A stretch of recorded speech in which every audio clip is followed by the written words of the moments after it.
Have you ever heard of a man so powerful in God, that even armies couldn't touch him or anyone around him? Let me tell you about that man.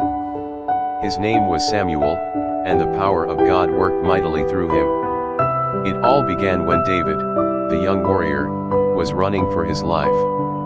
King Saul, filled with jealousy and rage, wanted David dead. But David knew where to turn. He ran straight to Samuel, the prophet of God, for protection. Now Saul wasn't one to give up easily. He sent soldiers to capture David. Armed with swords and shields, they marched to where Samuel and David were. But Samuel didn't have an army, no weapons inside, he had something much greater. The Spirit of God. As the soldiers approached, something incredible happened. Before they could lay a hand on David, the Spirit of God overwhelmed them. Suddenly, these fierce soldiers, ready to fight, began to prophesy just like the prophets themselves. It was as if their weapons melted away, and their hearts were filled with God's voice.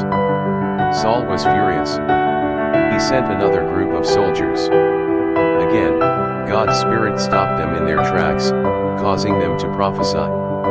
Then a third group came, and the same thing happened. Frustrated and filled with rage, Saul himself came to capture David. The mighty king marched towards Samuel. But even he couldn't stand against God's power. As soon as Saul arrived, the Spirit of God fell upon him too, and he began to prophesy just like his men. In that moment, through one man, Samuel, God showed his unmatched might. No sword, no army, no king could stand against him. When God is with you, nothing in this world can harm you. Samuel didn't need weapons, just the hand of Almighty God. That day, God reminded everyone that his power is far beyond anything we can imagine. This is the story of Samuel, a man who stood in God's presence, and through him, God performed miraculous wonders. 1 Samuel chapter 19, verses 18 to 24.